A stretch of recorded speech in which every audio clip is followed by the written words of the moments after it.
Ito ay isang classic na example ng double taxation. Question 44. Magnus Corporation, a domestic corporation, reports an operating income of 15 million for the fiscal year on which it pays the statutory income tax. That is the corporate income tax. In the same year, Board of Directors declares 3 million cash dividend from the retained earnings. Mr. Ramon Diaz, an individual Philippines resident, receives 300,000 of these dividends. These are subjected to 10% withholding tax before he receives the net amount. The total stream of 300,000 has now been taxed once the corporate level and again in the shareholder level.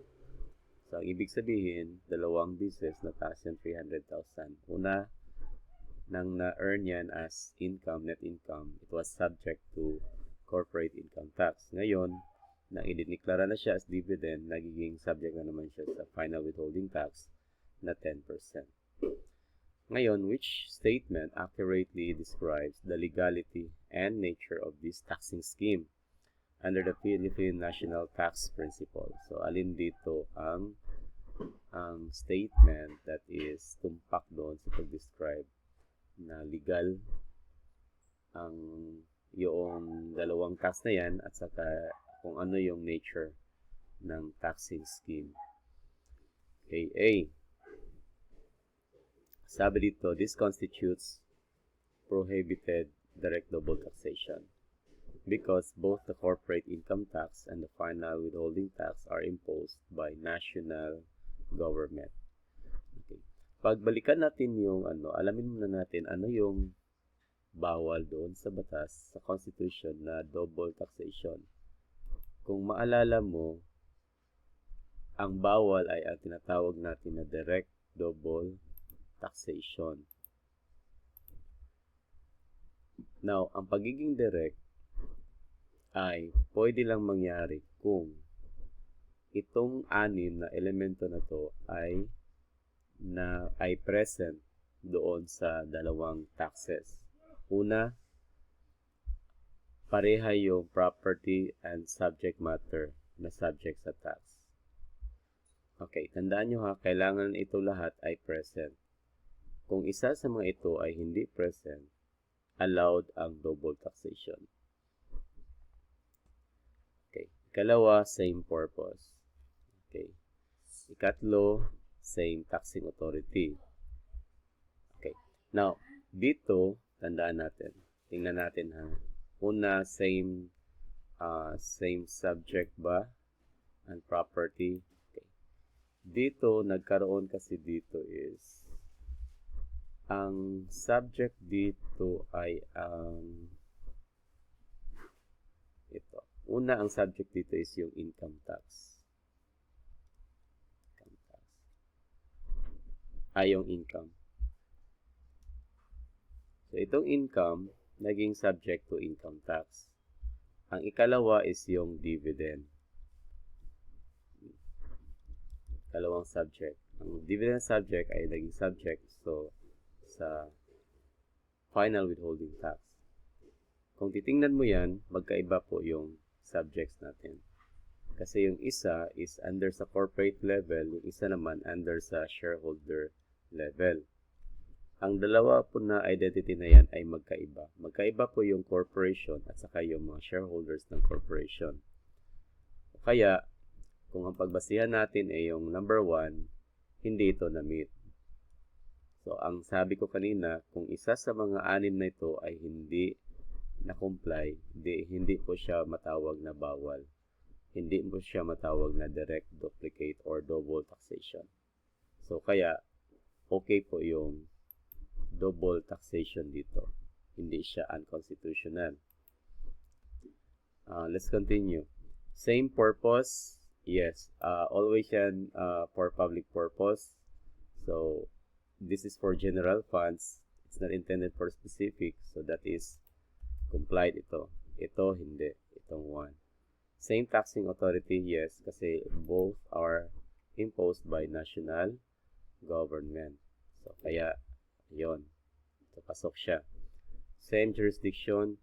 Yes, kasi itong dalawa ay sa Pilipinas lahat. So, complied ito. Same taxing period. Magdating dito, walang sinasabi. So, let's assume same taxing period ito. Okay. Same character, same kind or character of tax. Ito ay hindi siya matatawag na same character kasi dalawang taxes which are different ang character nila. Ang isa is based on income. Ang first is, ang income tax is based on income. Samantala, yung withholding, yung dividend tax, yung final withholding dividend tax is based on dividend. Ngayon, yung dividend naman ay not necessarily as galing sa income kasi it could be liquidating dividend.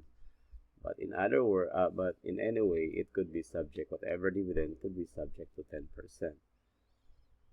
So yun, so magkaiba yung character of the tax. So hindi ito na-comply. So sa anim na yan, dalawa ang hindi na-comply. So it would not constitute itong dalawa, the income tax and the final withholding tax do not constitute direct double taxation. So therefore, they are allowed in Philippines. They are allowed by the Constitution.